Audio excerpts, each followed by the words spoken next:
Hello, Shelley, the UK transplant who now lives on our island of Vancouver Island. It's so cool. I only have 4 Canadian speakers, which is really kind of, I thought we would have more being that I'm from Canada. And 3 of the 4 are on our island and 1 is from Vancouver. So we must be super spiritual in the west side of Canada here. And I was introduced to you by a friend in Australia. So it was Yes. a huge coincidence that we were literally a stone's throw apart. Yes, that's so. And I just made the assumption that you were part of Rebecca's sphere because she's from the UK. So this is brilliant. Thank you for being here today and joining us and sharing your voice and your message with all of these people that are here to learn and to grow on their journey. I'm going to start just by giving people a little bit of background about you. One of the pieces that I think is really important to share is you, like many of the presenters, used to be in corporate. So you were a communication specialist for 20 years before you actually transitioned into making spirituality or being a spiritual entrepreneur. And I say this because it inspires people to look at it and go, hey, wait, there's like at least 12 of those women that were in corporate before that are now doing this. So this is so cool. So now you're dedicated to the mission of helping individuals who are on their spiritual journey to reconnect with their true self, attract the people they need in their life, and build their new inner circles, both in person and online, which I think is so important. 10 years ago, online wouldn't have even been something we would consider, but today it's a big part of our world. So today you're going to talk about relationships on our journey, which again is a really important piece of this. So I was thinking that maybe you could start by sharing a little bit with us about what your relationship is to spiritual curiosity and going from there. Yes, I would love to. This feels like a good place to start. So as a child, I would always do kind of prayers with my grandparents when we'd stay at their house. But personally, I wasn't grown up with much of a religious faith. And it honestly wasn't until I was about 35 and my daughter was 9 months old. My mum invited me to attend a Raj Yoga series of events at a Brahma Kumaris Centre in Cardiff. So we would go every week for, I think had about 5 or 6 sessions. And it was beautiful because with a young child, it's not often that you have time outside of the home, like kind of grown up time. And the sessions were quite long, they were about 90 minutes, and they were a real chance to introduce new concepts about spirituality, but also have a conversation and really see kind of what resonated. And I found that a lot of what they spoke about sat comfortably with me. Not everything, but most things that were said sat comfortably. And my mum and I would go to a pub round the corner afterwards, have a nice glass of wine and talk all the concepts that had been discussed. We had some really nice, deep philosophical talks. And again, with a young child, you don't often get into that conversation. So it was so refreshing. And I really feel like my mum and I went to another level of our relationship, able to talk about this stuff. And at this time, I was living in Wales. Most of my friends and family were in England. So I wasn't getting to see them very much. And I think now on reflection, when I was going to visit people again, and even my friends that I was making where I was, there was just a little bit of disconnect because the relationships, the conversations were very surface level. And, we're talking babies, we're talking about going back to work plans and just all those day-to-day stuff that, dare I say, can be a little bit mundane. Mm-hmm. So I think I was kind of yearning for something deeper. Fast forward 2021, and we were already preparing to move to Canada, and I had my first psychedelic experience. And this was, I would say, quite life-changing. I could have still opted out of coming to Canada. It would have been very easy for me not to come to Canada. Like, it was going to be a hard thing to do. But on this experience, I had a good few hours of self-talk, self-reflection, and a huge realization that this is what I need. This is going to make me. and about the journey that I was going to go on. It was also a reality check on the individuals in my life and a real deep reflection on the people who are important to me, who I really felt.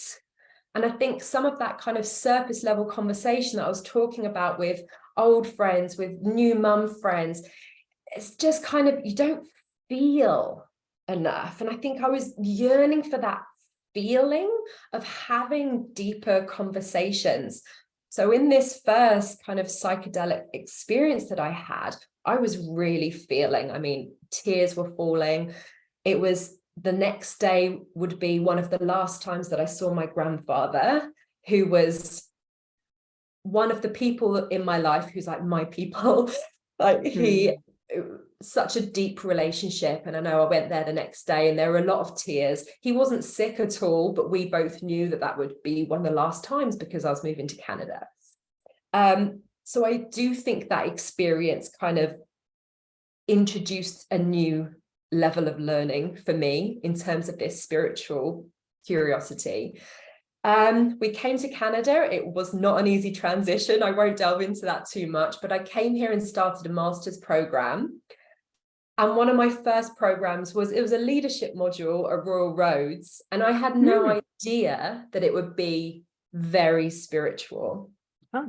And my professor, he had been on a huge, like a 3-year nomadic journey around the world to try and bring more spirit into his teaching. And my goodness, he did. He did. It was so deep.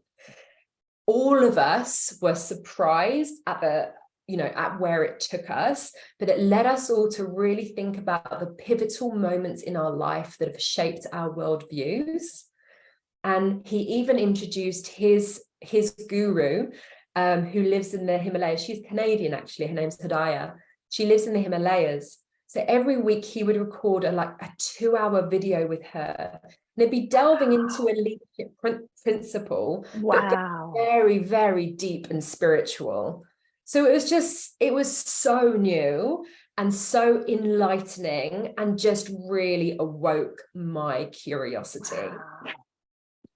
And I think it was about a month after I started that course that I started feeling transmissions come through as to what I am here to do. And it's all about connection and all about community and all about the need that we all yearn for, belonging, connection in our lives. And I needed it as much as anybody else. It was like, okay, this is my calling. I need to start, testing, learning for myself first, and then I can help others. Mm-hmm. And in the January of 22, when we were back in lockdown here in Canada, so I couldn't even hang out with all of these university friends that I'd met. We were locked down again. Our kids were home from school and daycare again, and I had no choice really but to go inside and really get to know myself. And that's when I bumped into a guy who would become my spiritual mentor, literally on the beach, crying, because it was just before my 40th birthday. We were locked down. I literally couldn't do anything for my birthday. And I was literally crying, and I bumped into him saying, I just want to feel in community, or something like this. And it turned out that he used to have an intentional community in Ontario decades earlier. And we stood there talking for an hour and a half, all about community, connection, belonging, all these things. And he's such a wise soul who I am so blessed to have in my life, and I still have in my life. I'm going to his on Saturday for a little soiree with my professor that I spoke about before, actually. Wow. What a really interesting group of people together, able to really delve into these topics. I want to come. Can I come? Yes, come. I'll swing you and invite me in. I love the term an intentional community. Mm-hmm. It's this is an intentional community. That's such a beautiful phrase to highlight the beauty of what it is that we're doing. We're coming together with an intention to create massive impact from a place of love, right? That's what this intentional community is about. So thank you for that. And also thank you for reminding us again that yes, it is possible to marry spirituality and business. I did an entire session on it in this summit, but this is another leadership from a place of spirituality is completely different than leadership from a place of, it could be ego or just a strictly a masculine form of leadership, right? And nothing, not meaning men. I just mean do, get done. We need to, so thank you for reminding us. This the other day, actually, because there is a whole thing on spiritual leadership. And Absolutely. There's a lot of academic papers written on spiritual leadership and bringing this in. I wrote a paper for my coach training program. We had to write a paper and I wrote it on leading with soul, which is, yeah. Anyways, sorry, I got you sidetracked there. Thank you. That was beautiful. Let's touch on, you mentioned about, you picked up on the intentional community. So yeah. I had it in my head that I wanted to launch an intentional community. I was like, this is the answer. I was convinced. I visited an eco village in the spring of 22, and I was like, yes, this is it. This is what I'm looking for. So we were in touch with them for months. And in the end, last September, we were invited to go and move in. So I moved in with my family, with my partner and my 2 young children, into an intentional community, into an eco village. We lasted for 4 months. So we've only been back in modern life for a few months.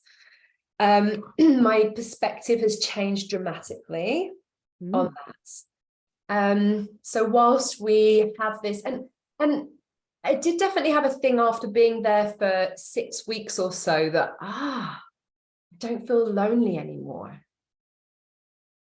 And then I wondered how long I'd felt lonely for.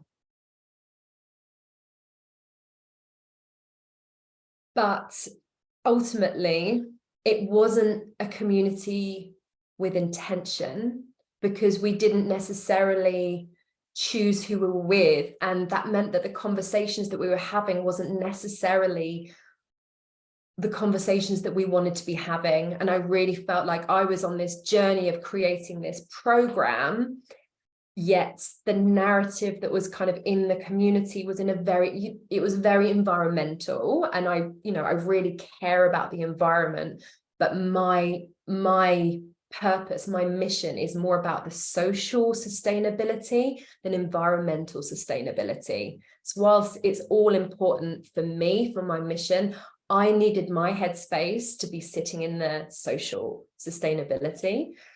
So that was one of the reasons that we moved back to modern life, and appreciating modern life so much off the back of that. Oh yeah, I think anybody should go and do it, but I wouldn't want to repeat it. Let's put it that way. Did you find that there was judgment? Was there hierarchy? How did that go? Did it confuse you? Yes and yes. Interesting. And I didn't realize it when I was there, but coming out of it, I know I went to a beauty place not long after, and she asked me the same question. Was it very judgy? And I was like, oh, yeah, I think it was. I didn't realize it at the time. But I definitely, yeah, there was some very big feelings. Like, it was an amazing opportunity. I learned so much in that 4-month period about myself, about what I can help people to create in their own lives, and just about the importance of finding the right people to lean into whilst you're on your spiritual journey, that's going to help you to, explore it at your pace. Because I think everybody's spiritual journey is it happens at a very different pace for everybody. Like, I don't know if Christina Lopes is on your radar, but she talks about the different stages of your spiritual awakening. And, you know, how some stages can be weeks or months, some stages can go on for years. And it totally, and I would say that will really depend on the people in your circles. Because, you know, if you're not able to talk about what is going on for you, then you're like suppressing this journey, and then it's not going to be evolving at the pace that it otherwise could be. So I propose that the people around you and the people that you lean into are super, super important. And those people, you know, we've spoken before about those people might just be there for a reason, for a season, and not for a lifetime. And maybe some of your lifetime friends aren't on this journey at all. And maybe you'll step back a little bit from them. And that doesn't mean they won't be a huge part of your future. But right now, you need to protect this kind of aura of your spiritual journey and be able to be your authentic self. And Brené Brown says some beautiful things about this. One of her quotes is belonging. I'm not going to do it justice now, but it's all about being your authentic self. And if you're not truly able to feel like you belong, because you're not even belonging to yourself. And we need to belong to ourselves first and be able to speak what is true for us in the company of people that it's comfortable, and you're not feeling that judgment. Yeah. I see the, you know, like I feel like there's a constriction or a shrinking of your immediate circle before it expands back out again. Like 100%. yeah. You kind of need to go into this cocoon phase where you go inside and you get to grips with what the heck is going on with you. And yeah, through my program, the first module is all about self, and it's all about, let's unpack, who are you becoming? What are your values? What are your priorities? What do you want to be speaking about? And once you get, I actually call it like dating yourself. Date yourself for a couple of weeks and have some really nice time with yourself. And then when you start speaking to people, and whether it's people you already know in your circles already, or new people who are potentially going to be part of this journey with you, because you've got to know this new version of you, you're able to talk about those topics that actually make you come alive. Yeah. And that's what's going to magnetize these people to think, wow, you're super interesting. Maybe you're one of my people. Yeah. Because you are emulating exactly what is going on internally for you. You're bringing that out. And that's it. That's going to be attracting. But there is a huge part of disconnection on this journey. Yeah. And that's okay. And I think a lot of people might be feeling, oh, I'm on my spiritual journey. I should be feeling more connected to everyone and everything. And the reality might be different for you. You might be closing in. You might not want to see anyone at all. And that's because the right people aren't there yet. And you actually need to create the space in your life, because we're all so busy.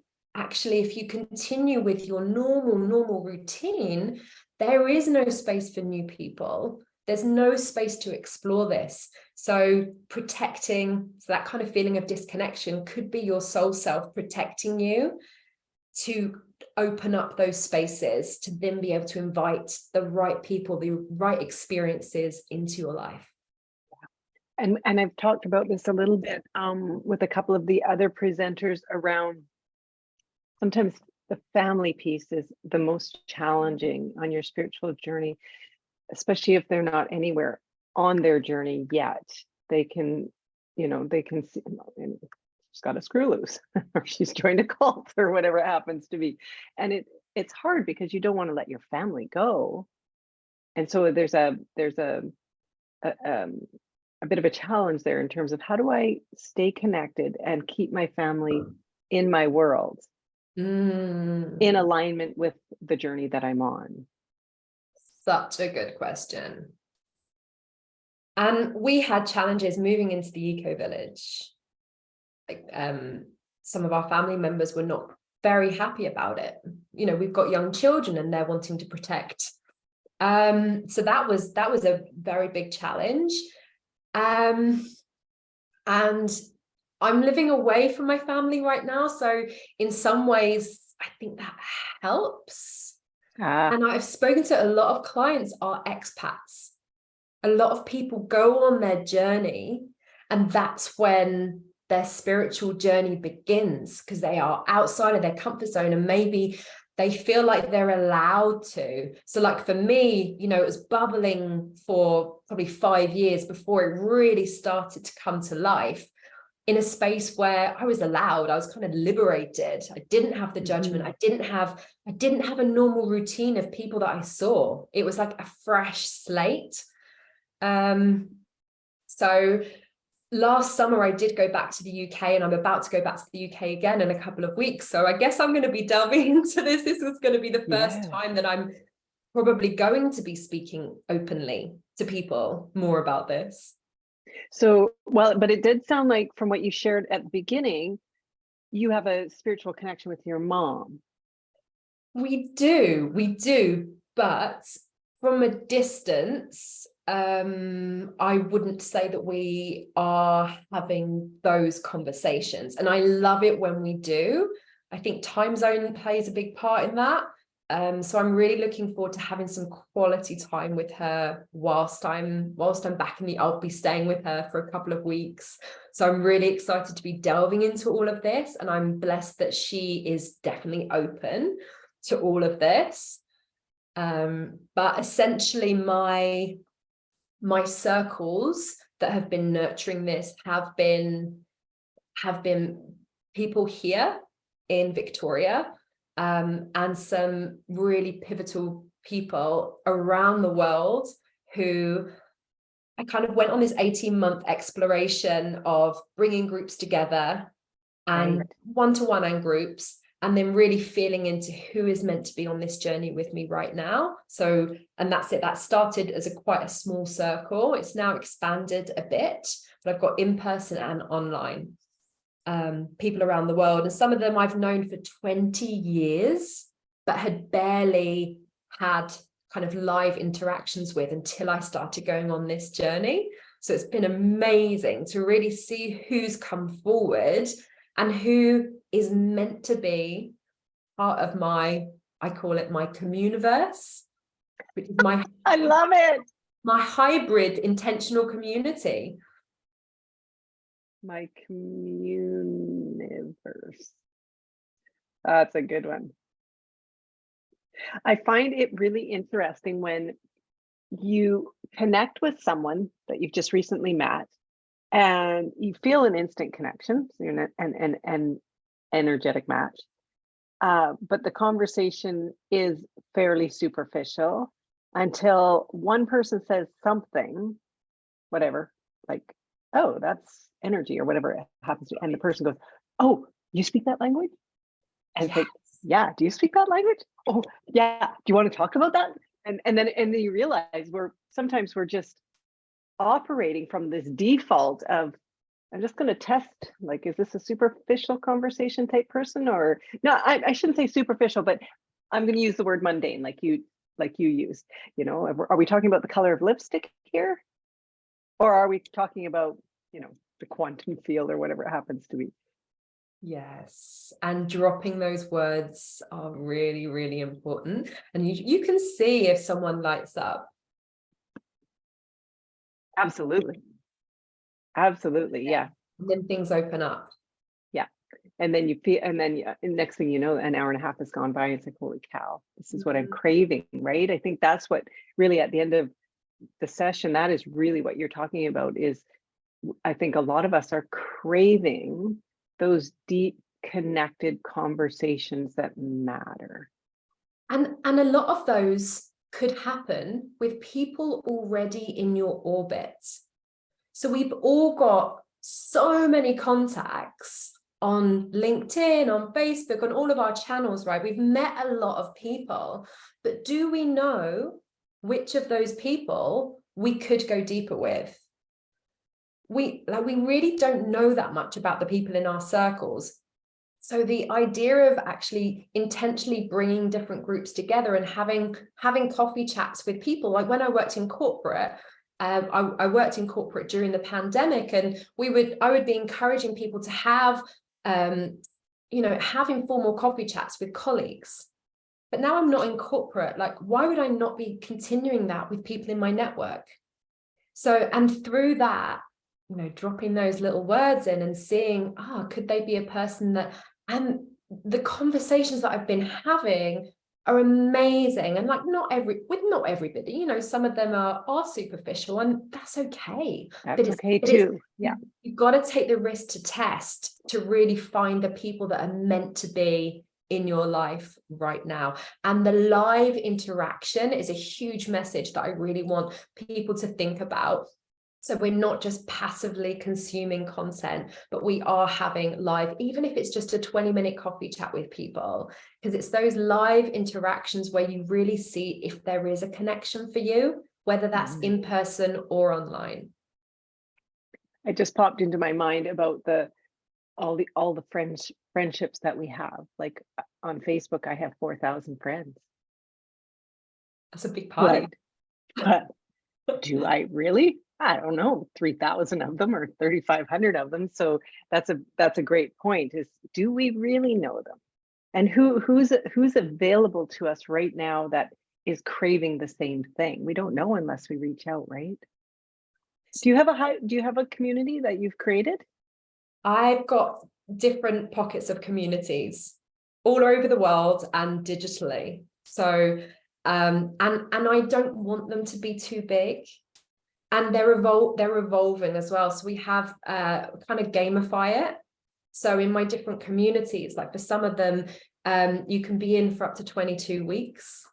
Oh, and interesting. This is something that came through to me. And interestingly, when I connected with my spiritual mentor and I've talked to him about this 22 weeks thing, when they had their intentional community, they would do that. They would say either people come for 1 or 2 week immersive experience, or they have a 5-month experience. And I'm like, hang on, this is like 22 weeks.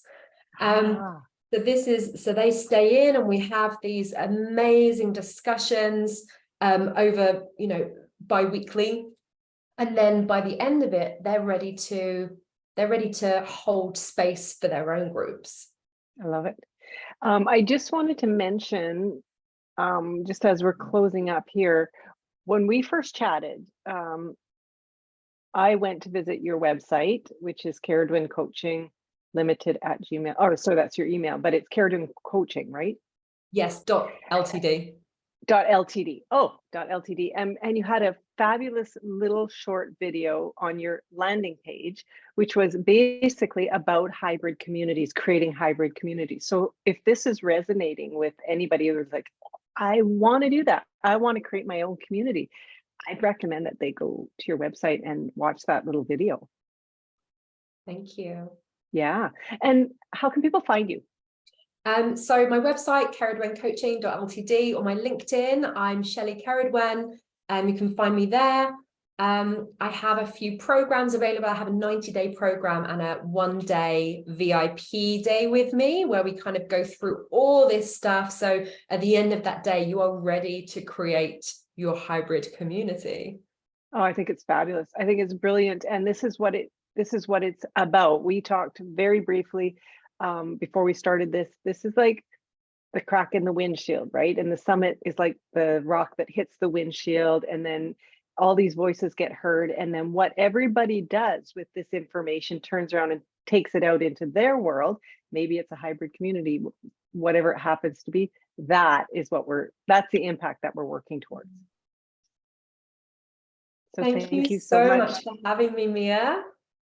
Yes, thank you for sharing your wisdom and your beautiful voice. And this is just the start, because hopefully we're going to be doing a live event together at the end of April 2024, which we'll keep everyone posted on. And hopefully you'll be joining us for the live Q&A as well. So we'll talk Amazing. soon. And I'm so excited to see the other talks on this summit. Yeah, so it's brilliant. So we'll talk very soon, Shelley. Thank you so much for your time today. Thanks for having me. Bye.